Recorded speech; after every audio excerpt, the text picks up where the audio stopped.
Hai guys, perkenalkan nama saya Laras Ludita Putri. Saya dari 10 MIPA 3.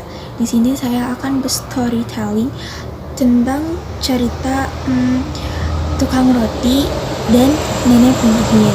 Pada tahun 1655 di Amerika, tinggal seorang tukang roti bernama Pak Bahas dengan istrinya.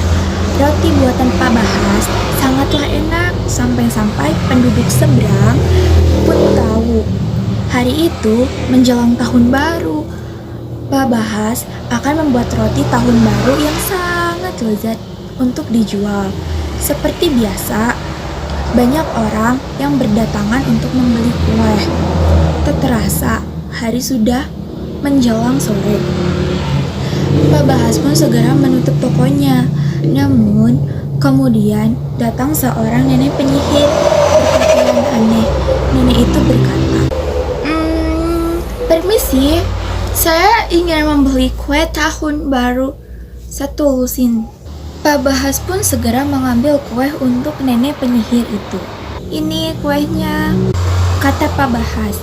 Namun, si nenek itu pun mengerutuk. "Saya minta selusin. Ini cuma dikasih 12 kue saja. Saya minta 1 lagi." Pak Bahas pun kemudian menjelaskan kalau 1 lusin itu berjumlah 12 kue. Akan tetapi si nenek penyihir itu meminta 1 lagi. Pak Bahas pun menjadi jengkel. "Pergilah dari sini. Mintalah kue pada hantu-hantu jahat di luar sana," usir Pak Bahas. Nenek penyihir itu merasa marah dan sedih karena tidak mendapatkan kue untuk tahun baru. Ia pun pergi meninggalkan toko. Pak Bahas kesal sekali hari ini. Setibanya di rumah, ia menceritakan kejadian di toko pada istrinya. Istri Pak Bahas hanya tersenyum. Dengan sabar, ia berkata, "Sudahlah Pak, bagaimana kalau tahun baru ini kita sediakan kue lebih banyak untuk para pembeli?" Bahas pun cemberut dengan perkataan istrinya. "Enak saja, nanti kalau kita rugi, pokoknya tidak ada kue lebih untuk mereka." Wah, pelit sekali ya Pak Bahas. Keesokan harinya, Pak Bahas pun kembali membuat kue dan membuka tokonya. Akan tetapi, terjadi hal-hal yang aneh. Tiba-tiba saja, uang Pak Bahas dari penjualan kuehnya pun hilang. Tempat memanggang kuehnya meledak. Peralatan membuat kuehnya pun rusak.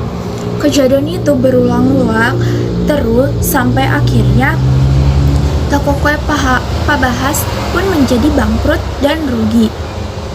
Kasihan sekali ya. Pak Bahas pun kebingungan. Kemudian ia mengingat-ingat.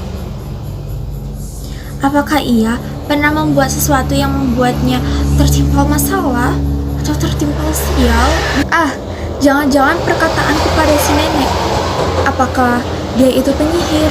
Tiba-tiba saja terdengar suara halus di dekat telinga Pak Bahas. "Hihihi, itulah hukuman dari kami hantu-hantu tahun baru. Akibat kau berlaku tidak baik pada perayaan tahun baru.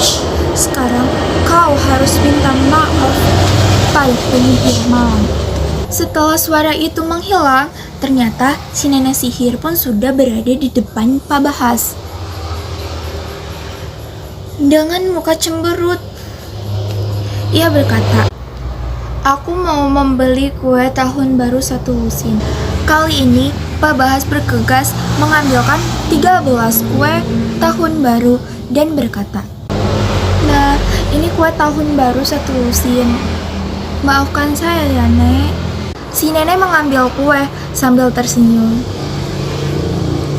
Lalu ia berkata pelan, "Kutukanku sekarang sudah berakhir. Sekarang berjanjilah padaku untuk seterusnya 1 lusin kue itu akan tetap berjumlah 13. Pak Bahas pun mengangguk. Sebelum pulang, nenek itu pun berkata, "Ingatlah, suatu saat nanti angka 13 akan menjadi keramat dan menyebar ke seluruh dunia dan semua orang akan mengenal." Dan memang sampai sekarang angka 13 sering dianggap keramat oleh orang-orang di seluruh dunia. Thank you.